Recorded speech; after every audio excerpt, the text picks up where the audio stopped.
Okay, welcome back. This is part two of the lecture Process, Concept, and Product, in which we're just doing a pretty quick review of a number of contemporary artists and looking at how their work relates to those three concepts. So I left off talking about Thomas Demand and getting you to wonder what it is that's the thing you're not noticing about these photographs. And the thing about these photographs is that, whoop, he makes all of these photographs through photographing miniatures. So each of these is a constructed space made out of paper and things like mat board and foam core. And then he photographs them. And so their attention to craft is both in the image itself, but in the attention to the objects he has to make in order to photograph them. Okay, so another artist that I put on this lecture is Richard Prince, um, a very controversial, sort of one of the more infamous of bad boy artists of the 80s and 90s, an artist who's of particular importance to Professor Childers, helped him make kind of a major change in his body work, helped him to really understand what he was going to do for his thesis exhibition.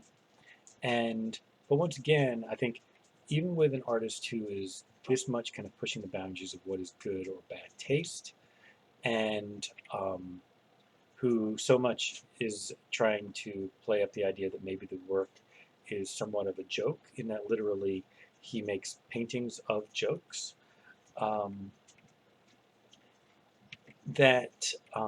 and I like the paintings of jokes, actually. I think they're or makes paintings of um, covers from pulp novels, like these nurse-based novels from the '60s that he has some weird obsession with. That because the work is so kind of like pushing the boundaries of taste and of whether it is or is not art, therefore the attention to the process and attention to um, having kind of a clear concept of what he's aiming for, as well as the attention to the display and to the presentation and craft and product, is really an important part. Of all the jokes, I think I like this one the best.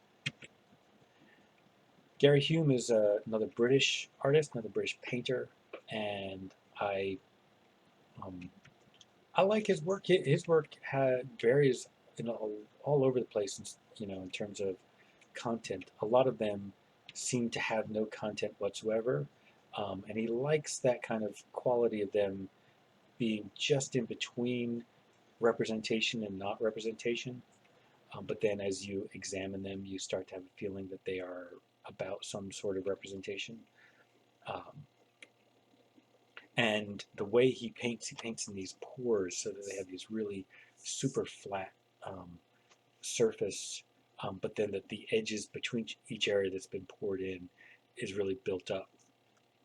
It's a very, very weird, unusual way to paint, a very interesting kind of surface.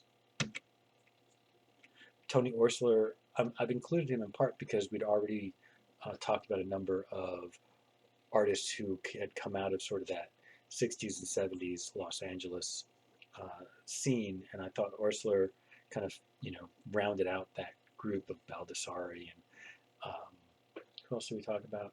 I'll think of it in a second. And Orssler does a lot of work with projections and creating these almost holographic effects by um, putting projections or multiple projections onto sculptural forms. And he does works like this that are just very strange. Um, he collaborated with David Bowie in the last couple of years of David Bowie's life on some of the videos for that last album, Black Star, I think. Sergei Jensen, um, I don't believe is actually English, but he lives in London. I know that, and he makes paintings um, out of different materials of fabric that have been aged in different ways and then kind of sewn together. And I just love how subtle and quiet his work is, and but also there's this just kind of conceptual idea of like, what's interesting to me is that he seems to, not all of his stuff, but a number of his pieces seem to touch on different parts of art history. Like this could almost be the world's most subtle Richard Diebenkorn of the kind of the Urbana series, and this could, be some, you know, some version of a white on white painting of like a Malevich, but instead, because they're coming at it not from paint but from the material itself, from the fiber, they are also different. So they're like in this dialogue with this history of painting, but they're doing a completely different thing. And yeah, I I think he does amazing work, and it's just really subtle and smart.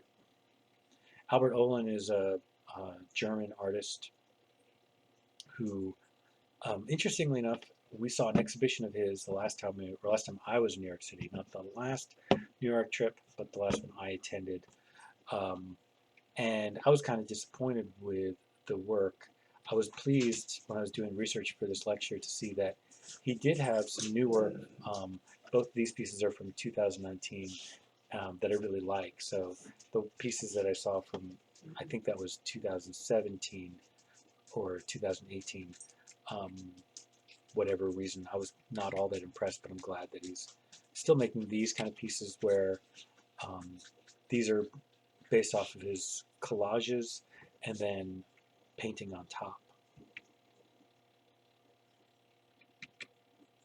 And the last artist I'm going to talk about is Tova Arabak, who's American artist, not in any way related to the British Frank Arabak. And she is, I think, a California-based artist out of like the out of San Francisco area. And she does a whole lot of work. Her body work is huge, and her career has shifted in a lot of ways. I'm looking specifically here at some of the things she did around the 2012 to 2013, 2014 period, which is like the second time she returned to this kind of crumpled paper and fabric kind of motif and doing it with these little tiny dots of color. But they're so abstract and yet also so really amazingly convincing.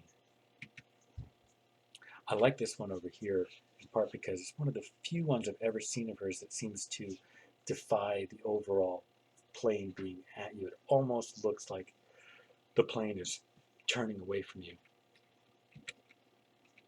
Whereas I like this one in part, one of my favorites of hers, just because the value contrast is so low, and so it makes these kind of like these colors just feel warm in comparison to how cool these other colors are. And it's just this really nice, subtle um, color relationship. And that is the end of the lecture. So um, I will see you next time. I don't know what the next lecture is, but I'm sure it's coming up soon. Okay, thanks. Bye.